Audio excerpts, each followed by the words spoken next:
Kaum muslimin yang dirahmati oleh Allah Subhanahu wa taala, kita bersyukur kepada Allah Subhanahu wa taala di malam hari ini kita kembali diberi taufik, kemudahan oleh Allah Subhanahu wa taala kepada kita semua, sehingga di malam hari ini kita dapat berjumpa di majelis ilmu, dan kita berharap kepada Allah Subhanahu wa taala apa yang kita lakukan ini salah satu usaha kita di dalam mengangkat kebodohan kita, ketidaktahuan kita terhadap agama. Nah, dan Nabi Shallallahu Alaihi Wasallam telah mengingatkan akan pahala bagi orang yang berusaha belajar agama. Dalam hadis beliau bersabda, "Man salaka tariqan yaltamisu fihi ilma, sahhalallahu lahu bihi tariqan ilal jannah."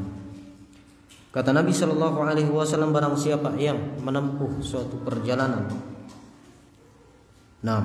menempuh perjalanan, ya, dia pergi dari rumahnya menuju suatu daerah untuk belajar agama, pergi ke ma'had, ke pesantren, atau ke masjid menghadiri majelis ilmu, atau dia mendengarkan satu kajian lalu kemudian dia mencatat faedahnya.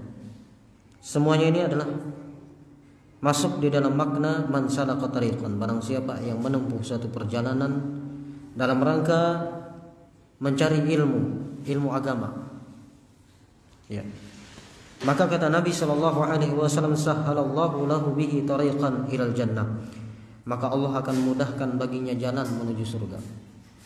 Karena dengan ilmu yang dia dapatkan akan mendapatkan berbagai macam amalan-amalan, ya, yang dapat mendekatkan dirinya kepada Allah Subhanahu wa taala. Dengan ilmu dia akan mengetahui amalan-amalan yang dapat membinasakannya di sisi Allah Subhanahu wa taala. Maka ma'asyiral muslimin rahimakumullah, ini adalah keutamaan yang besar bagi orang yang belajar agama. Nah, belajar agama, hadir di majelis ilmu. Dan manisnya belajar agama itu tidak akan dirasakan kecuali bagi orang-orang yang memang benar-benar ada keinginan untuk belajar, ya, untuk belajar, dan taufik dari Allah Subhanahu wa taala. Nah, mereka belum pernah merasakan betapa manisnya belajar itu. Belajar agama. Mereka khawatir, takut, bahkan hilang waktunya untuk duduk mendengar apa yang diharamkan oleh Allah, apa yang dihalalkan oleh Allah Subhanahu wa taala, apa itu rukun Islam, apa itu rukun iman, apa itu rukun ihsan, dan perkara-perkara agama yang lainnya. Takut mereka kehilangan waktu demi dunia, demi anak, demi istri, demi harta benda, padahal itu semua ada lenyap, musnah. Ya. Kebanyakan manusia seperti itu. Mereka tidak mau mengangkat kebodohan mereka terhadap agama.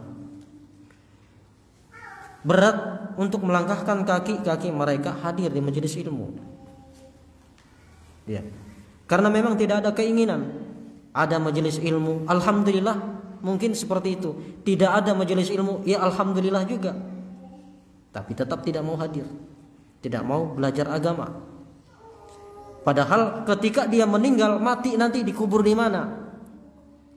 Di kuburan kompleknya siapa? Kompleknya apa?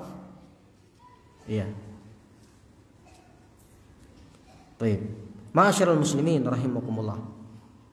Di hadapan Allah Subhanahu wa taala itu yang dianggap oleh Allah Subhanahu wa taala adalah amalan agamanya itu nanti, bukan kedudukannya di dunia. Ya. Maka dari itu ma'asyiral muslimin rahimakumullah, belajar agama, amalan-amalan, ilmu yang kita dapatkan, ya, itulah yang nanti akan bermanfaat di sisi Allah Subhanahu wa taala. Terlebih ketika yang kita pelajari adalah bagian daripada akidah, keyakinan kita terhadap Allah Subhanahu wa taala, terhadap Nabi Shallallahu Alaihi Wasallam. Ya. Dan Allah Subhanahu wa taala mengingatkan dalam firman-Nya, yarfa'illahu alladhina amanu minkum walladhina utul ilma darajat. Allah Subhanahu wa taala mengangkat derajat orang-orang yang beriman. Orang-orang yang beriman diangkat oleh Allah Subhanahu wa taala derajatnya. Karena memang orang yang beriman kepada Allah dan Rasulnya tinggi derajatnya di sisi Allah. Ya. Kemudian Allah lanjutkan lagi, walladzina utul ilma darajat, dan orang yang diberi ilmu beberapa derajat. Orang yang diberi ilmu beberapa derajat jelas sudah beriman. Ya. Maka mereka ini lebih tinggi derajatnya daripada derajatnya orang-orang yang beriman. Karena ilmu yang ada pada mereka, ilmu agama, pengetahuan ilmu agama. Ya. Maka ma'asyiral muslimin rahimakumullah, terkhusus di tempat-tempat kita yang seperti ini. Nah, harusnya di zaman sekarang ini sudah tidak pantas bagi kita untuk tidak mengetahui itu Islam itu apa? Ya, rukun Islam, rukun iman, rukun ihsan, rukun Islam. Ya, dan perkara-perkara yang lain. Ya, termasuk di dalamnya perkara kematian. Nah, tata cara pengurusan jenazah. Nah, banyak penyimpangan-penyimpangan yang itu semua di luar daripada agama Islam yang dibuat-buat. Itu akibat tidak mau belajar. Tidak belajar dan tidak mengetahui, ikut orang saja dan melihat orang saja. Ya. Tema syiral ikhwah azzakumullah, kita bersyukur kepada Allah Subhanahu wa taala. Allah berikan taufik kepada kita, Allah berikan hidayah kepada kita. Hati kita masih menganggap ilmu itu di atas segala-galanya. Itu adalah taufik dari Allah Subhanahu wa taala, rezeki yang luar biasa, yang besar.